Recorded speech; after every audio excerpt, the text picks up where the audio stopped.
Hi students, very good morning. Today in this session we are going to deal with respect to a theory called as BBT. See, first in itself we have learned balancing bond theory. Okay, balancing bond theory. Balancing bond theory. Okay. See, what is the use of this theory means we can find out the hybridization of the molecule. So you know all the rules with respect to hybridization. So hybridization means here the central atom hybridization is formed. Okay, the central atom hybridization is formed. How hybridization occurs? Central atom empty orbitals, particularly d orbitals. Okay, central atom empty d orbitals overlap with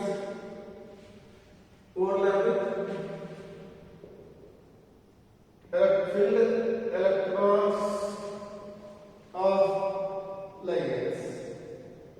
See, ligand, each ligand will be donating 2 electrons, right? That 2 ligands will overlap with the empty orbital of the central atom. Central atom generally will be having the coordinations here, so that we will be getting a particular geometry. So that we can know the hybridization. So empty orbitals of the central atom will be overlapped. Okay, orbitals overlap with the filled electrons. The electrons already are present in the ligands. The electron is giving 2 electrons. The ligand is giving 2 electrons to the central atom, so that is called as Lewis base. So the empty orbitals of the central atom, okay, overlaps with the filled electrons of the ligand. So that what happens, it gets a particular shape. So we can say as geometry of the molecule is obtained. We will be getting the particular shape of the molecule. Okay. So what are the shapes you can see? If it is sp, so I am getting hybridization shape. Sp hybridization, it is linear. See, this is all first itself. So if you go for sp2, trigonal planar. If it is sp3, tetrahedral. Then go for sp2. So this is one different. You doesn't have first year. So this one, it is square planar. The hybridization of sp3 will be getting the square planar. We will go through the examples. We will see how it goes. So just I am giving the outline structure. If it is sp hybridization, the shape will be linear. sp2 trigonal planar, sp3 tetrahedral, sp2 square planar, sp3d same. Trigonal,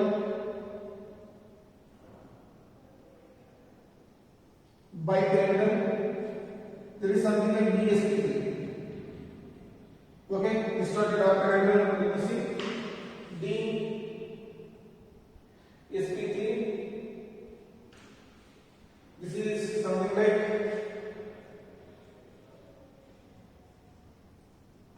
square pyramid. Next it is sp3 d2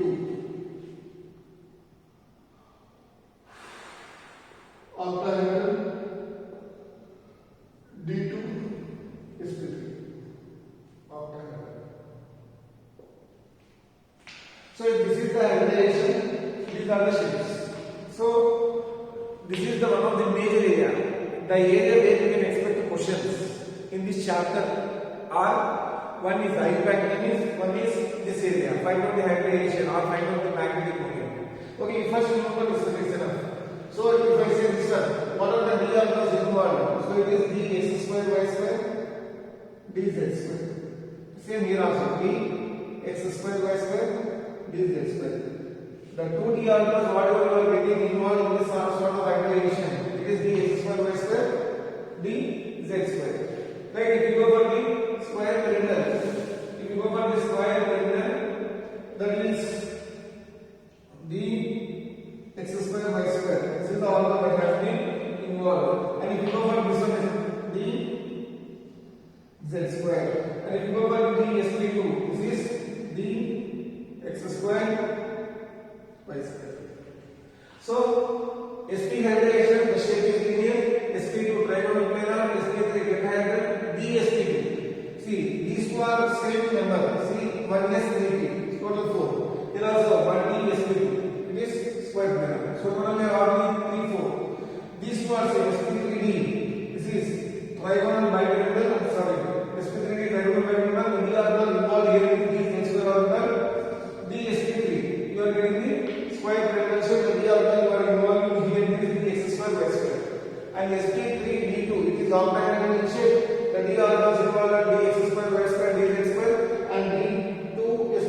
Another is d x square y square dz square. So these are the 5 d orbitals, right?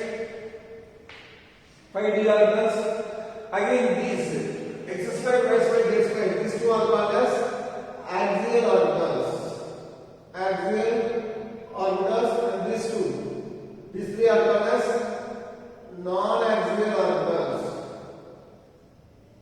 Axial orbitals, these two are non-axial orbitals. Axial orbitals means the lobes of the orbital will be lying along the axis. Suppose if I go over the x square y square, so this is x axis, this is y axis. The lobe is along the x axis as well as y axis.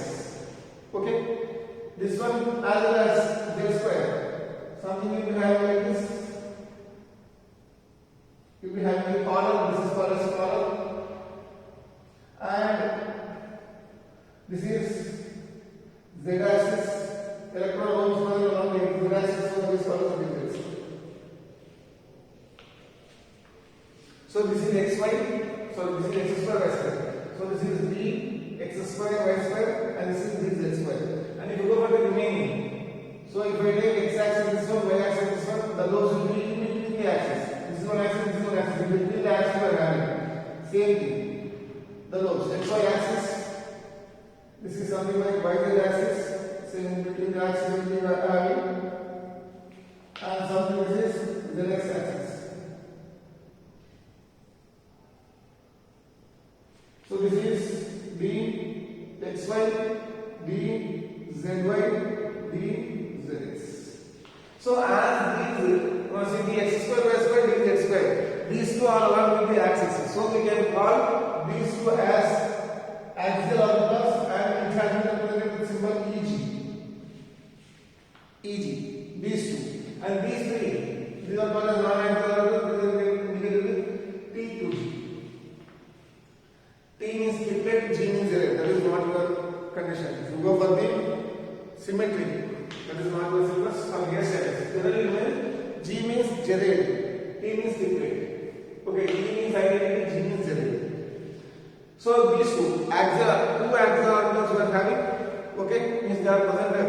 The lobes of the orbital are along the axis. So those are represented with the Eg. We are having two. Non-axial orbitals are three. Those are in between the axes. X, Y, Y, Z, Z.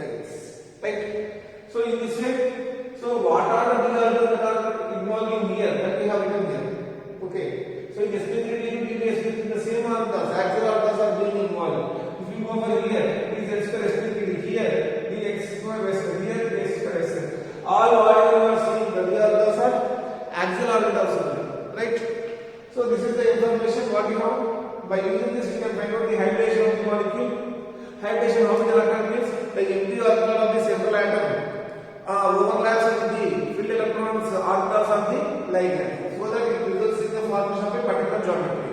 And how many orbitals are mixing, that number of hybrid orbitals will be getting. Right? And moreover, it accepts Hooke's rule follower. Okay, Hooke's rule accepts that every orbital will be having only 2 electrons. More than 2 will not be present. So these are the basic things. And then also find out the magnetic nature. Magnetic nature. How much Bohr magnet is present is n into n plus 2 root Bohr magnet. This is the resultant magnetic moment. By using this formula, root of n into n plus 2. What do you mean by n? Number of unpaired electrons. Simple. Number of unpaired electrons. We can go for the calculating the magnetic moment. So right, I will do this, all these things. See, I will give one set. That set comes in the next theory, that is crystal field theory. I am combining the crystal field theory also with this. Why is if you combine both the things, you can easily understand the problems whatever we are doing. Right? Afterwards, you go through your material, then you check out the difference between the BBK as well as this one. This next theory, whatever that is CFT, that is called as crystal field theory. It has become one series that is called as electrochemical, not spectrochemical series. have been given by CFT.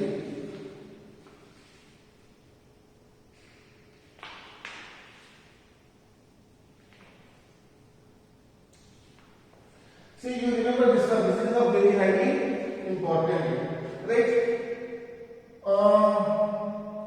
Strong field. Strong field, the ligands capacity.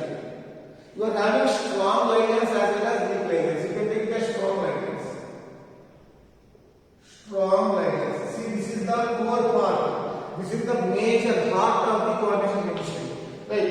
Strong ligands. Strong ligands means any ligand which is having capacity to pair the electrons. Getting me? Any ligand. See, I can say strong ligands are ligands having capacity to pair the electrons. If there are any electrons present unpaired, that unpaired electrons will be paired up with the other unpaired electrons. Getting me? Suppose if you are having an orbital B5, so you are having 4 electrons. If there is any strong ligand, what happens to this one? This makes the electrons to push up. So that what happens? These two will come and will pair with this one. Okay? Only again, the rule should not be ready. Only each other presence of 2 electrons. If there are any unpaired electrons, if there is the presence of the strong ligand, what happens is the ligand makes the unpaired electrons to get paired up. Okay? And there is one more thing that is called as weak ligand. Weak ligand does not pair up the electrons. It does not pair up unpaired electrons. Whatever the unpaired electrons are present, those unpaired electrons are not paired up. If there is any strong field, then that strong field pairs up the unpaired electrons. Since strong ligands, this has the capacity to pair up say, we can go for unpaired electrons. If there are any unpaired electrons, that unpaired electrons are paired up by strong ligand. There are many strong ligands, and the order of the strong ligands. Strong ligands are many. Again, I am saying many strong ligands are there, and in that also the order of strong ligands, like inductive effect. Everything will be having inductive effect, but the order which is greater will be having a sequence, right? Like that. The order of the strong ligands is in this way. So if you go for CO, carbon monoxide, CO, something like CN. CN is having more. This is strong ligand. This is also strong ligand only. But when you compare these two, this one is more stronger. Okay. So CO, cyanide, NO2 minus. Next it is O phenyl group. Okay. Next it is dipyridine. Next it is EN, methylmethionine. Next it is NH3. It is approximately equal to the pyridine. Next it is EDTA minus 4. Next it is NCS. So all these are strong ligands. Whatever the list that I have written are strong ligands, right? Everyone is having a capacity to pair. When you compare the capacity of pairing up with respect to the other thing, this will be the order. Okay? Nothing will come to the exam, but you just remember. This is the order of the strength of this one. This series, it is called as spectrochemical series. Spectrochemical series. Okay? Next, weak ligands. Weak ligands are many. Among weak ligands, the order is like this: H2O, O minus 2, OX minus 2, OH minus, something like F minus, nitrate, NO3 minus, S minus 2, Cl minus, SCl minus, bromide, as well as nitrate. So this is the order of the sequence of the weak ligands. Weak ligand means they doesn't have any capacity to pair up. In weak ligands, the order is this way. H2 is having some more capacity compared to oxide. This is oxide. This is hydroxide, fluoro, nitrate, sulfate, chloro, thiocyanate, bromide, iodide. So among the weak ligands, this is the order of the capacity. Okay? Right.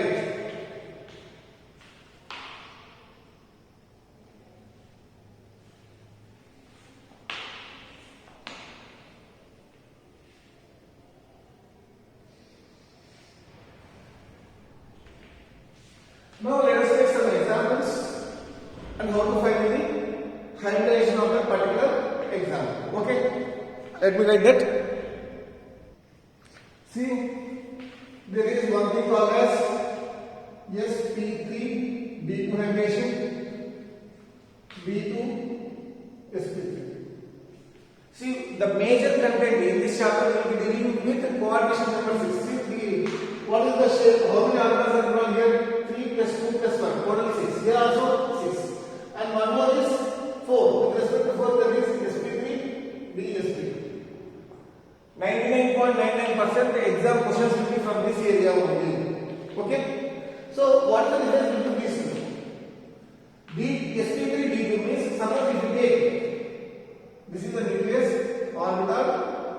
So, here s orbital, p orbital, d orbital. So, s, p, d. So, s1, this is p3, and from here, 2 orbitals. See, sp3, d2. All the orbitals are present in the last shell only. In the valence orbital, all the orbitals are present in the valence shell. Getting me? In sp3, d2, all the orbitals are present in the last shell itself. Suppose if you go about b2, sp3, nucleus, orbital, something like this.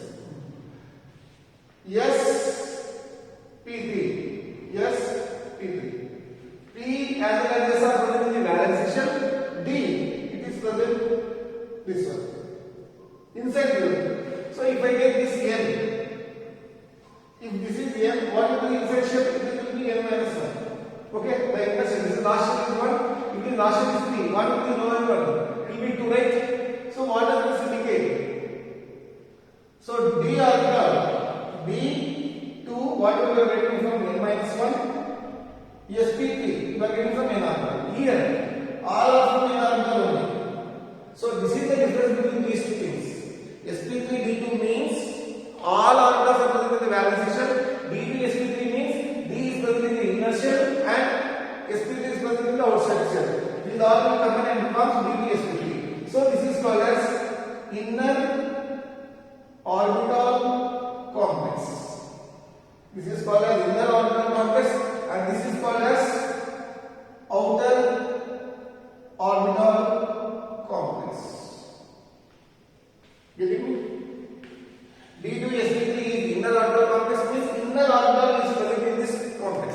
Here all outer orbitals are present, so it is called as outer orbital complex. The same thing here also, sp3. So sp, these are outer orbital. dsp2. So something like d orbital sp. This is s, this is p. Here d is from inside one. Here only sp only, sp3. sp3 means dsp2 means one inner orbital. This one is outer one. Suppose it is sp2d.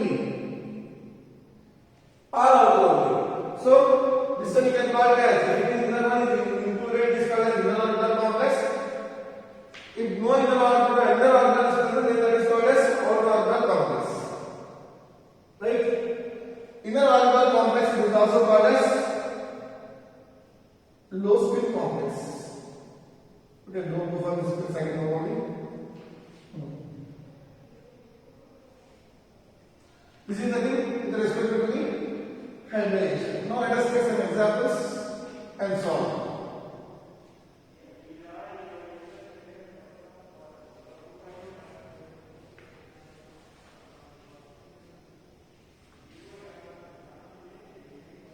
Now if I take a molecule like FeCN4 6, FeCN6 minus 4,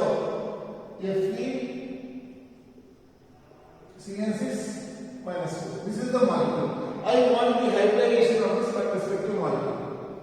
First thing is find out the oxidation state. Okay? Find out the oxidation state of the central atom. Right. So this is X plus 6 times of minus 1 is equal to minus 4. X minus 6 is equal to minus 4. X is equal to plus 2. Means the central atom, this is Fe is plus 2. So iron, what is the configuration?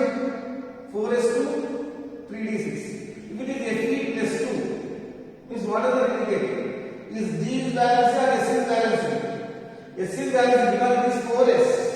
Okay, so 2 electrons will lose from 4s 0, 3d 6 because it is plus 2.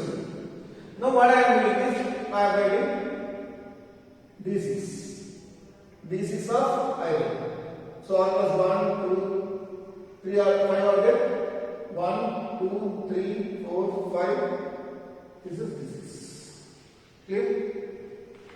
First step, this is the finding the oxidation state. Next, Cn. Check whether Cn is strong ligand or weak ligand. See, I have said now C is like before this. Strong ligand or weak ligand? Cn, cyanide. Cyanide is strong ligand. So, Cn minus is something like strong ligand. What is the action of strong ligand? It pairs up electrons. Electrons are getting paired. So, are there any unpaired electrons? Yes. Here unpaired electrons are there. The electrons are getting paired. So, what happens now? Due to Cn minus, this is what? 3d6. 4s is empty.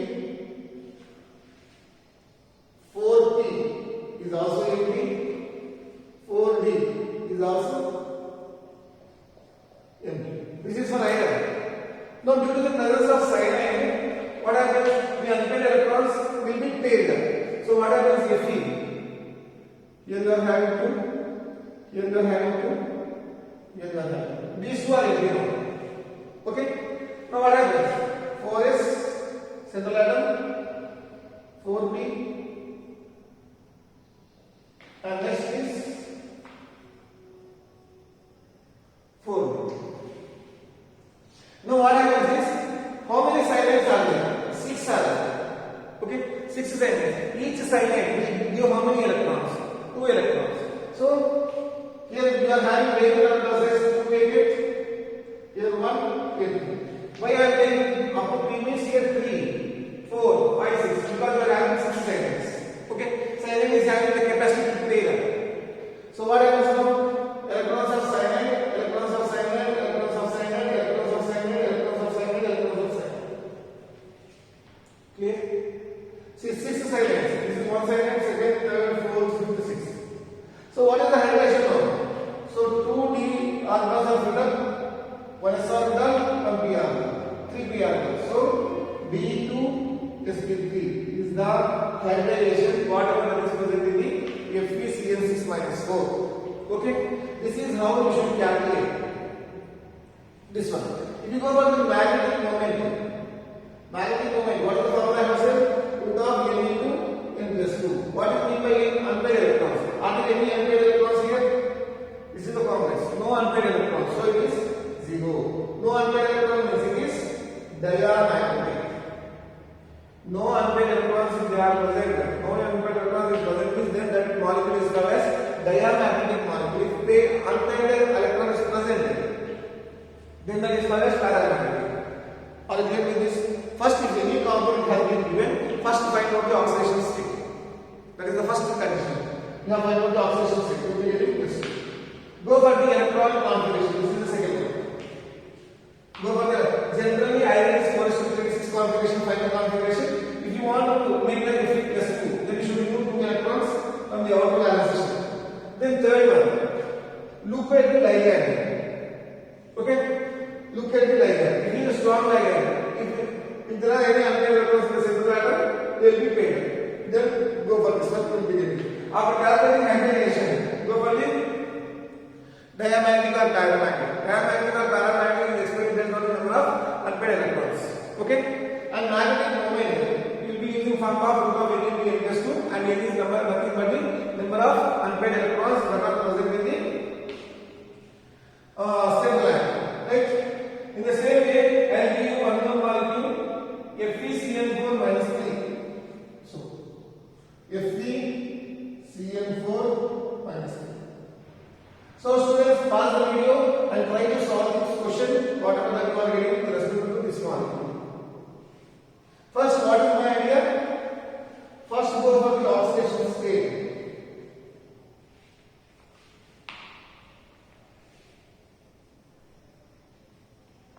Okay, see on x plus 4 times of minus 1 is equal to minus 3, x minus 4 is equal to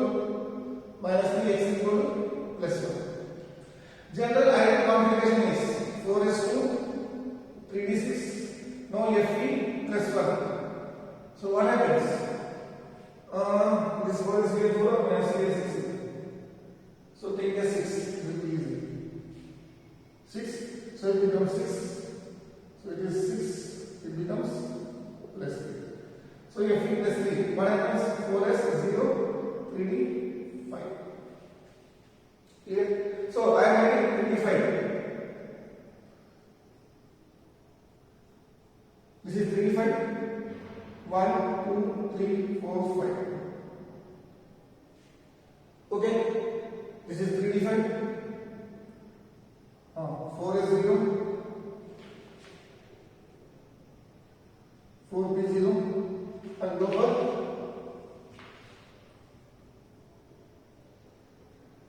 4 is 0. Now look at the ligand. Is it strong ligand or weak ligand? Strong ligand. What happens? It takes up the electrons. So pair of the electrons. So what happens now? These two. 2, 2, 1. This is the connection. Now, 2 orbitals are there.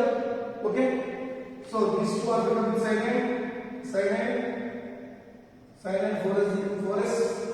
This is 3d. 4s. 4p. Right here 3. So 6 are there now. 6 means 3, 6, 2, 5. M, 40 is empty. So this is 40. So what is the hybridization? D2 is P3. The hybridization is 2D or plus, in the order 3D, you are getting 2 or plus, and main is P3. Go for the magnetic moment. Magnetic moment means root of n into n plus 2.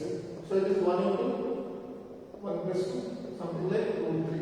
This is 1.732 Bohr magnetic. Okay, is it diamagnetic or paramagnetic? You are having one ampere electron, right? So it is paramagnetic. So it is paramagnetic. Getting me? First find out the oscillation state of the central atom. Then go for the type of the ligand. Check whether it is acting as a strong ligand or weak ligand. Then pair of the electrons. After pairing of the electrons, calculate magnetic moment. This is diamagnetic or paramagnetic. So in this way we will be finding out the hybridization of the molecules. Let me give some more examples with respect to that one. FeH2O. So take one more example. FeH2O taken 6 times, it is plus. Okay students, pause the video and try to solve this question. Like FeH2O taken 6 times plus 2.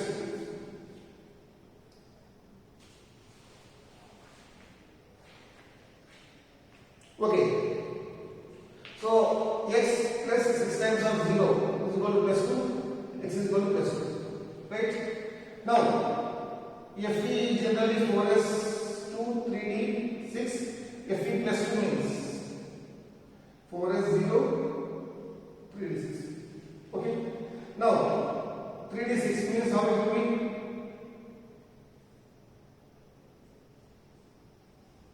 1, 2, 3, 4, 5, 6. This is ready? Okay.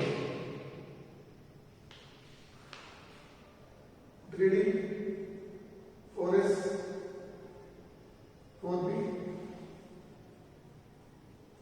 4d. Now go for the ligand. Is it strong ligand or weak ligand? H2O. H2O is weak ligand. Right. So H2O doesn't have a capacity to pair up these electrons. So H2O electrons will not fit into the orbital. So what happens? 6 are there. So it is 1, 2, 3, 4, 5, 6. So the electrons will sit in the last orbital. So what is the hybridization? sp3 d2. What is the hybridization? The hybridization is sp3 d2 because H2O is not a strong field ligand, so it doesn't have the capacity to pair the electrons. Getting me? Right. Now go over to both magnetic moment. Magnetic moment. How many orbital electrons are there? We have 1, 2, 3, 4. So 4 into 4 plus 2. So it is something like root 24, something like 4.83. Is it diamagnetic or paramagnetic? You are having orbital electrons, right? So it is paramagnetic in nature. So these are the things what you can control. First hybridization, checking the Lagrange energy, strong field or weak field, then go for the calculation of this one. Magnetic moment, don't get confused how I am getting this value. If there is unpaired electron, Bohr magnetic moment, the value will be here unpaired electrons. If unpaired electrons is 1, something like 1.73, it is 2, 2.83, something like 3, 3.82, something like that. 4, 4.9, something 6, like 7, 5 electrons, 5.41, 6 electrons, 6.82, something like 6.61, like this. See, 1 electron you are getting more magneton. This something is stronger, you will get 1.72. This one will be next value, will be a something like 1.72. But due to how many unpaired electrons you are getting 1.72? Due to presence of 1 unpaired electron, you are getting a value of 1.72. If you are having 2 point something, 3 means 3 point something, 4 means 4 point something, 5 means 5 point something. So now can calculate. If I say the Bohr magneton value is 4.18, can you say how many unpaired electrons are there? Simple. You know the value of whatever you have here, following the number. It will be the number of unpaired electrons. Right? These are the unpaired electrons. This is the calculated magnetic moment value. Okay? So in this way, we can calculate the what? Hybridization, diamagnetic or paramagnetic condition, and the magnetic moment of the molecule. Right? Let me give some more questions. Try to solve it. Okay, students, look over these questions. This one. Try to solve this. Pause the video and try to solve this. I hope that you are getting the answer. Right. First, let us go for the oscillation state. This one. X plus 6 times of 0 is equal to plus 3. X is equal to plus 3. So this is CO plus 3. If you go for the configuration, 4 is 2, cobalt is 3 is 7, right? Cobalt, direct cobalt, right? So if you want to remove this one, this is CO. If you want CO plus 3, what happens? 4 is 0, 3D, 6. So this is 1, 2, 3, 4, 5, 6. So what you are calling 2, 1, right? 3, 3D6. So this is the configuration of 3D6 in CO plus 3. Okay? Now you are having ammonia. Ammonia is strong field or weak field? It is strong field. So what happens? It takes up the electrons. So this is 4S. This is 4P. So it takes up the electrons. So what happens? Now the electrons will be in this pattern. So this two are empty. This one pairs up with this one. This one pairs up with this one. So you will be having like this. So here electrons of ammonia. Yes, P3, D2. So this is D2, this is P3. Diamagnetic or magnetic? Diamagnetic. Okay? Both magnetic 0. Number of electrons is 0, right? You have 0. So go for this one, cobalt F6 minus 3. Cobalt F6 minus 3.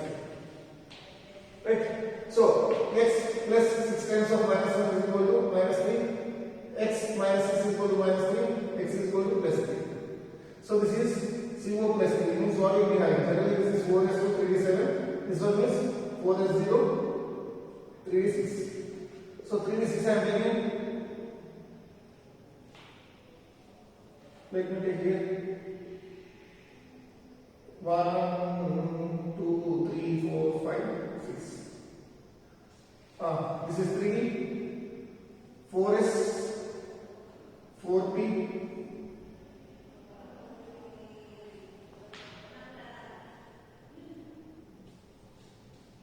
this is 4P. Right? Now, fluorine is strong field or weak field? Fluorine is weak field ligand, so it doesn't have capacity to pair. So whatever the electrons are present, they will be as it is. So the extra electrons, how many are there? 12. From fluorine, right? Fluorine. So this is the configuration. So sp3d2 is the hybridization. How many unpaired electrons are there? 4. Something like 4.832. Both magneton. This is the magnetic moment resultant. And diamagnetic or paramagnetic. This is paramagnetic imaging. Getting me? Right. So go for this molecule. Mn6. So x plus 6 times of minus 1 is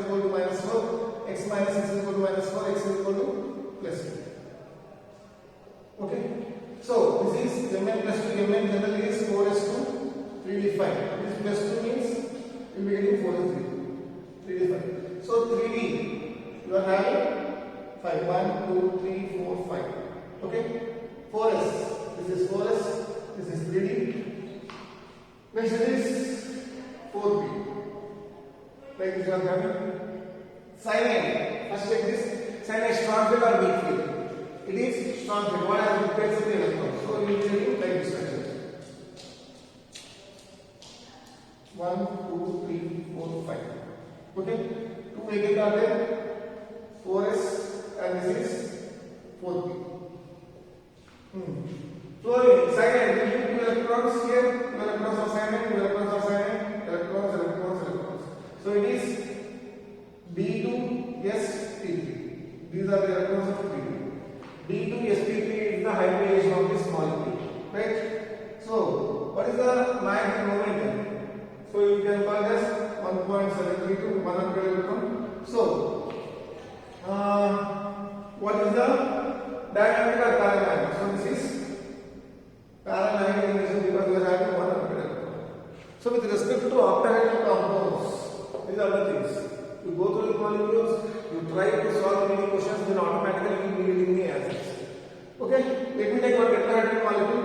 So this is Zn means something like X plus 4 times of 0 is equal to plus 2. So X will be equal to plus 2. So this is Zn is nothing but 4 is to 3d 10. Plus 2 means, so from a circle you will be having 0. Okay. So this is D10. So D10 means 1, 2, 3, 4, 5, 6, 7, 8, 9, 10. So this is D10. So even the pairing, strong field ligand, you can't pair a ball of paired only. Right. So MT1 is 4s as well as 4p as well as 4b. So 4s, 4p, 4d. So the hybridization is sp3d. So in the diamagnetic or paramagnetic, it is diamagnetic. What is the resultant magnetic moment? It is 0. No unpaired electrons. Put up 0 into 0 plus 2. So you will be getting 0 is 0. So in this way, this one is one of the major things. Okay? Right.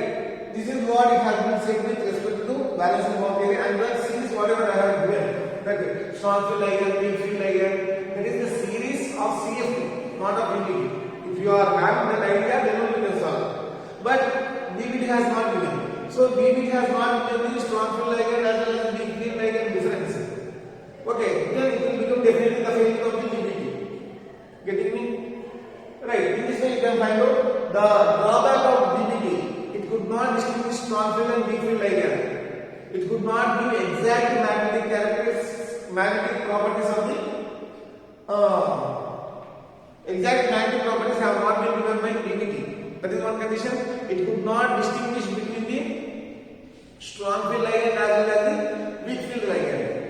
Okay, if strong field ligand is present, why the pairing of electrons is taking place? That could not be explained by BBT. See, we have said that strong field ligand is there means the unpaired electrons will get paired, and the weak field ligand means the unpaired electrons will be same. Okay, why it is happening? If in strong field the unpaired electrons are in strong field, if unpaired electrons are present in the central atom, the pairing is taking place. Why this is happening? Okay, that's the question. That could not be explained by BBT. Only it has predicted the some magnetic properties, but exact magnetic properties given by Darcy-Moore theory. Oh, sorry. Crystal field theory, because we have taken crystal field theory into this one and we have Engel field theory. Right? So these are the things what we have with respect to the PBT. So once you try to solve the problems, or you take the molecule, you try to find the oxidation state, you try to find the magnetic properties, you try to find the this Bohr magnet of how much you have to create. This is magnetic momentum, resultant magnetic momentum. Okay, students, the failure could not distinguish the difference between the things.